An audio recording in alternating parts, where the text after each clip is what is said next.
It was a morning in May 2025 when Ibrahim Traoré received a phone call that would change everything. On the other end was a nervous Fox News producer. "President Kash Patel wants to debate you live on Tucker Carlson tonight," the producer said. "He claims he can prove Africa doesn't need help from America." Ibrahim paused, holding the phone in his office at the presidential palace in Ouagadougou. Kash Patel, a former Trump advisor and now a popular political speaker, was well known for his strong and often controversial opinions about foreign countries. "When is the debate?" Ibrahim asked. "Tonight, 8 p.m., Washington time. We'll connect by satellite from Burkina Faso." Ibrahim smiled. At 35, he had already faced bigger challenges than a live debate. "I accept," he said, "but I have one condition. I want 15 minutes to share our data before the debate starts." The producer hesitated. "Sir, that's not part of the usual format." "Then there's no debate," Ibrahim replied calmly. "All right, I agree to your condition." After the call, Ibrahim called his aide, Moussa Cabaret. "Get our latest reports ready," he said. "We're going to show the world what Burkina Faso has really done." Moussa smiled. "Sir, what are you planning?" "A reality check no one will forget." In Washington, Kash Patel was feeling confident. He had studied Africa's economic data and believed he could easily embarrass the young president of Burkina Faso. He had no idea what was coming. Back at the palace, Ibrahim called his emergency team. The room was full of ministers, assistants, and technicians setting up for the live broadcast. "I want all of our progress reports from the last 3 years," Ibrahim told Economy Minister Fatimata Sawad. "GDP, job numbers, foreign investments, infrastructure projects." Fatimata opened her laptop. "Sir, our numbers are strong. Our economy grew by 8.5% every year. Unemployment dropped from 32% to 11%. We've attracted $4.2 billion in investment from China and Europe." Dr. Ouedraogo, the foreign minister, joined in. "President Kash Patel is known for being aggressive. He'll try to push your buttons." "Let him," Ibrahim said. "We have the truth on our side." Meanwhile, in the Fox News studio, Kash Patel was making last-minute changes. He was tall, 44 years old, and known for being direct and confrontational. He had already told the producers that he would crush the story of African success. "This young president thinks he can fool Americans with fake numbers," he told his assistant. "I'm going to prove he's just another African dictator," Kash Patel said with confidence. Tucker Carlson was reading the script. "Kash, are you sure you can handle Traoré? He's known to speak well." "Trust me, Tucker," Kash replied. "I'm going to expose him live." Meanwhile, in Africa, leaders from across the continent were calling Ibrahim to show their support. The president of Senegal said, "Brother, all of Africa is with you tonight." The president of Ghana added, "Show the world who we really are." Ibrahim stayed calm. "This isn't about a fight," he said. "It's about dignity and truth." At 7 p.m. in Ouagadougou, the cameras started rolling. Ibrahim wore his best navy blue suit and adjusted his microphone. "Ready, Mr. President?" a technician asked. "More than ready," Ibrahim replied with a confident smile that surprised many. At 8 p.m. in Washington, Tucker Carlson opened his show with his usual serious tone. "Good evening, I'm Tucker Carlson. Tonight, we have a special debate between Kash Patel, a former White House aide, and Ibrahim Traoré, president of Burkina Faso. The topic: does Africa really need help from America? The camera showed Kash Patel in the studio. He looked sure of himself and ready to attack. "Tucker, it's simple," Kash said. "Years of American aid have done nothing for Africa. Corrupt leaders waste billions, and their people still suffer." Then the screen switched to Ibrahim in Burkina Faso. He looked calm and focused, sitting in his presidential office. "Good evening, Tucker. Thank you for this opportunity," Ibrahim said. Kash jumped right in. "President Traoré, your country has received $2.1 billion in international aid in the past 5 years. Where is the progress? Burkina Faso is still one of the poorest nations." Ibrahim smiled calmly. "Mr. Patel, thank you for the question. But first, I want to correct the numbers. Burkina Faso did not receive $1 billion in aid. We received $340 million in loans, and we are paying them back on time." The camera showed Kash looking surprised. "Second," Ibrahim continued, "we are no longer one of the poorest countries. In the last 3 years, we've moved from 183rd to 156th in the UN Human Development Rankings." Tucker leaned forward. "President, how did you achieve that?" "Glad you asked, Tucker. We focused on 3 main areas: education, healthcare, and infrastructure. We've built 847 schools, 23 hospitals, and 1,500 meters of paved roads." Kash tried to interrupt. "But you're still relying on 'please let me finish,'" Ibrahim said politely, cutting him off. "Today, Burkina Faso exports gold, cotton, and farm products to 34 countries. Our trade balance has stayed positive for 18 months straight." The Fox News studio went completely silent. Kash Patel had come in ready with attacks based on old data, but Ibrahim was calmly tearing down every argument using clear and updated facts. Sensing the pressure, Tucker Carlson stepped in to help. "Kash, Mr. Patel, what's your response to the numbers the president just shared?" Kash looked uncomfortable and quickly changed the topic. "President Traoré, numbers can be faked. Let's not forget you came to power through a military coup. How do you explain that?" Ibrahim had been waiting for this question. "Mr. Patel, yes, it's true. I came to power after a military takeover in 2022. But the situation matters." He looked directly into the camera. "Our last president had lost control of 70% of the country to terrorist groups. Soldiers were dying. Every day, innocent people were being killed. The economy had collapsed." Kash tried to interrupt, but Ibrahim kept going. "Just 3 months after I took office, we held a national vote to decide if I should stay. 89% of our people said yes. That vote was supervised by the African Union and the United Nations." Tucker asked, "And what has happened since then?" "We've taken back 85% of our land.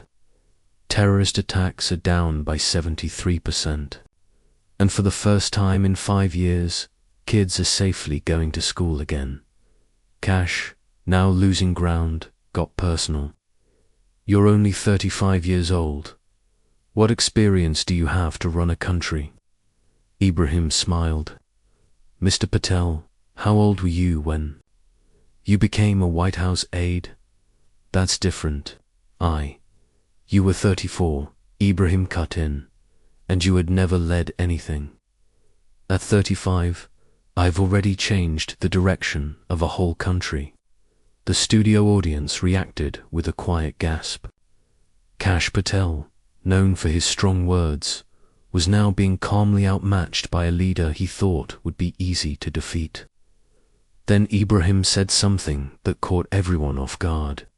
"There's one more thing I'd like to share," he said, with a smile that made Tucker Carlson lean forward. "I have a surprise for Mr. Patel." Kash frowned. "What surprise?" You'll find out in a few minutes, Ibrahim said, still smiling. The mysterious tone got everyone's attention. What was he planning? Viewers across America kept watching, unaware they were about to witness one of the most unforgettable moments in political television. Ibrahim adjusted his seat slightly, the smile never leaving his face. Mr. Patel, you've spent the past 2 years speaking against American aid to Africa, haven't you? Yes, and I still do. It's a waste of taxpayer money, Kash said, trying to take control again. Ibrahim, interesting, Mr. Patel. My team found something very surprising about your own businesses. Tucker Carlson, leaning forward. Mr. President, what do you mean? Ibrahim, gesturing off camera. We investigated. Mr. Patel, you're a partner in 3 firms: Patel Defense Consulting, Patel Strategic Solutions, and Patel International Holdings. All are registered in Delaware. All got $47 million in Pentagon contracts for security work in Africa. Kash Patel's face goes pale. Kash, that's not important. Ibrahim, laughing softly. Not important. Those companies never did the work. The money was sent to bank accounts in the Cayman Islands. Tucker, shocked. Kash, is this true? Kash, I can explain. Ibrahim, pressing on. There's more. I hold documents from the FBI, IRS, and the Justice Department. They show you've been under fraud investigation for 8 months. The studio falls silent. Ibrahim, that's why you attack Africa, to hide that you stole money meant to help Africans. Social media explodes. Hashtag Patel exposed starts trending. Kash, angry. This is defamation. I'll sue. Ibrahim, calmly holding up a thick folder. Here are 347 pages of proof. Want me to read some? Tucker, President, can you give one example? Ibrahim, sure. Contract Dodd, 20234471. $12, $3 million to train African forces. No training happened. The money went to a Zurich bank 2 days later. Contract Dodd, $20,235,589, $18.7 million for security equipment. No equipment existed. The funds went to a phantom account in Luxembourg. Producers scramble. Lawyers get on the phone. Tucker. Kash, do you deny this? Kash, shaking. I need my lawyers, Ibrahim. Mr. Patel, you spent 2 years calling Africans corrupt and dependent. Yet you pocketed cash that could have built schools and hospitals. Who is corrupt here? Kash, losing control. I won't take lessons from an African dictator. Ibrahim, smiling. Dictator. I was elected. You've never been elected to anything. I build schools. You build secret bank accounts. The audience gasps. Kash stands and storms off set. Tucker, stunned. Well, that was unexpected. President Traoré, did you plan this? Ibrahim, from Ouagadougou.com. When someone keeps attacking Africa, we must know why. The truth always comes out. Twitter explodes. This African president just schooled Fox News. Patel ran away.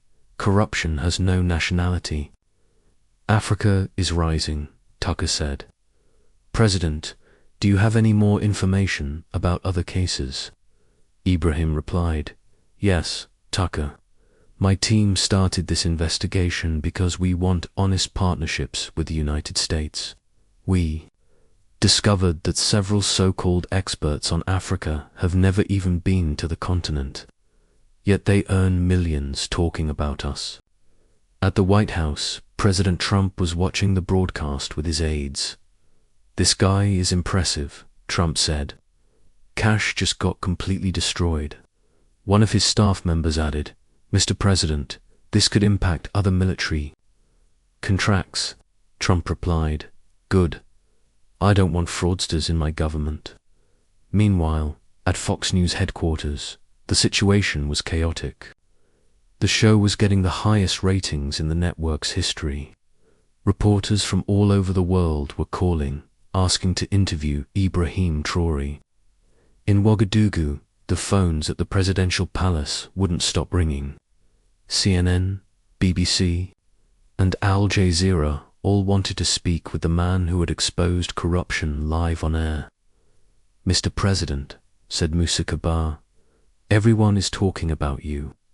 We've received 47 interview requests in just the last 10 minutes. Ibrahim smiled. "We'll accept a few, but first I need to call the FBI. I have more evidence to give them." The dramatic turn of events was just getting started. By the next morning, the scandal was all over American news. The New York Times ran the headline, "African President Exposes Military Corruption Live on TV." The Washington Post declared, "Kash Patel flees studio after explosive accusations." In Ouagadougou, Ibrahim woke up to his phone ringing non-stop. On the other end was FBI Director Christopher Wray.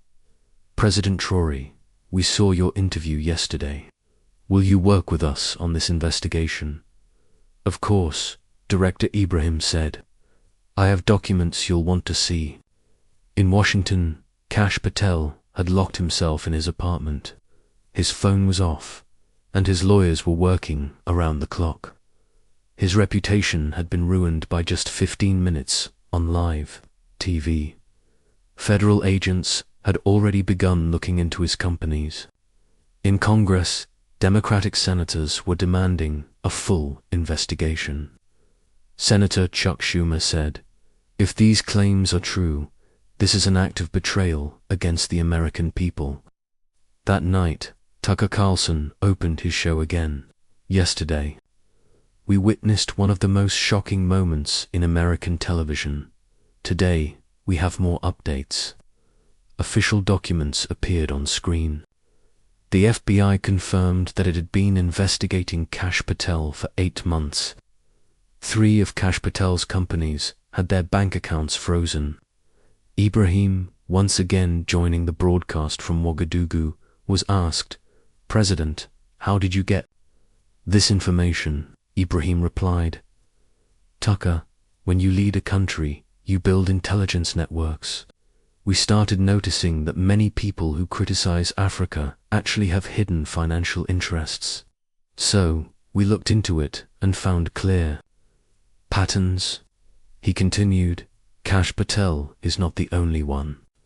There's a whole industry of so-called experts making money by attacking Africa while stealing American funds that were supposed to help us." Across Africa, the reaction was one of pride. The president of Senegal tweeted, "Ibrahim Traoré defended African dignity with courage and intelligence. Proud to call him a brother." The president of Nigeria said, "Burkina Faso has shown that Africa will no longer let itself be disrespected by corrupt people." Meanwhile, on Wall Street, the impact was immediate. Shares of defense companies connected to Patel dropped fast. Investors started questioning other U.S. military contracts. The financial loss reached into the billions. Ibrahim later said, "We are not looking for a fight with anyone. All we want is truth, respect, and fair partnerships." Africa had found its voice, and the world was finally listening. 1 week after the live broadcast, the FBI's investigation into Kash Patel had intensified. Agents raided his offices in Washington and Delaware. They seized computers, documents, and bank records. In Burkina Faso, Ibrahim was receiving regular updates. "Mr. President," Dr. Ouedraogo said, "the FBI confirmed that your evidence helped uncover a $200 million fraud involving 15 fake companies." Ibrahim nodded. "It's even bigger than we thought." At the White House, President Trump called for an urgent meeting. "I want every military contract reviewed," he said. "If there are more people like Patel, I want to know right now." The Secretary of Defense responded, "Mr. President, we've found 23 suspicious contracts, all tied to people who publicly criticize African countries." Trump was furious. These people were pretending to protect America while secretly stealing from it. Soon after, Kash Patel was arrested at his home in Virginia. Footage of his arrest was shown around the world. The man who had tried to shame an African president was now in handcuffs. In Africa, the mood was one of validation and pride. The president of Ghana said, "Ibrahim Traoré has proven that we are equal to anyone. In fact, we've shown we can expose corruption better than the Americans." Back on Fox News, Tucker Carlson opened his show with the breaking story. Kash Patel was arrested today. The charges include fraud, money laundering, and even treason. It all started with the information revealed by President Ibrahim Traoré. Once again, Ibrahim appeared live from Burkina Faso. He was asked, "Mr. President, how does it feel knowing your revelations led to this arrest?" "Tucker, I feel relieved," Ibrahim said. "Not because I wanted revenge, but because justice was done. The money that was stolen from African projects will now go back to the American people." He continued, "Kash Patel didn't represent the real values of America. He only cared about his own greed. But the impact went beyond justice." Top American universities invited Ibrahim to speak about leadership and intelligence work. Harvard gave him an honorary doctorate. The transformation was complete. The young African president had now become a global voice for truth and transparency. "This proves," Ibrahim said, "that truth doesn't belong to one country. It belongs to everyone." 3 months later, the world had changed. Ibrahim Traoré stood at the United Nations in New York, speaking to a packed room. "Ladies and gentlemen," he said, "the Patel case taught us something important. Corruption is everywhere, but so is the truth. All 193 countries present stood and applauded. The young president from Burkina Faso had become a worldwide symbol of honesty and courage." "We didn't attack America," Ibrahim said. "We helped it clean up its own mess." Back in the US, Kash Patel was sentenced to 25 years in prison. He became a symbol of everything wrong in the US defense industry. His case exposed a massive network of fraud that had stolen billions. At the White House, President Trump introduced a new rule called the Traoré Protocol. From now on, all military contracts had to be reviewed by independent agencies. This young African taught us more about national security in 15 minutes than our own experts have in years, Trump said. In Burkina Faso, things were changing fast. The country received $8 billion in foreign investment. Ibrahim's actions had earned him respect worldwide, attracting serious companies and partners. One quiet evening, his daughter asked him, "Daddy, are you famous all over the world now?" Ibrahim smiled. "No, my dear. I just showed that Africans can uncover lies too." But the change wasn't just political. Hollywood announced a major film based on the debate, titled Traoré vs. Patel, The Truth Exposed, to be directed by Spike Lee, with a budget of $150 million. All across Africa, young people were inspired. A new generation of leaders was rising. Young Africans began enrolling in intelligence and investigation programs, wanting to follow in Ibrahim's footsteps. His legacy was now set. Ibrahim hadn't just challenged Kash Patel on TV, he had challenged the world's idea of Africa. He showed that Africa could lead global corruption investigations, and that dignity and truth belonged to everyone. The wild twist had turned into a powerful revolution, and it was just the beginning of a new era of African leadership respected around the world. The boy who once held a rifle had become the president who changed world politics, all with a single TV broadcast.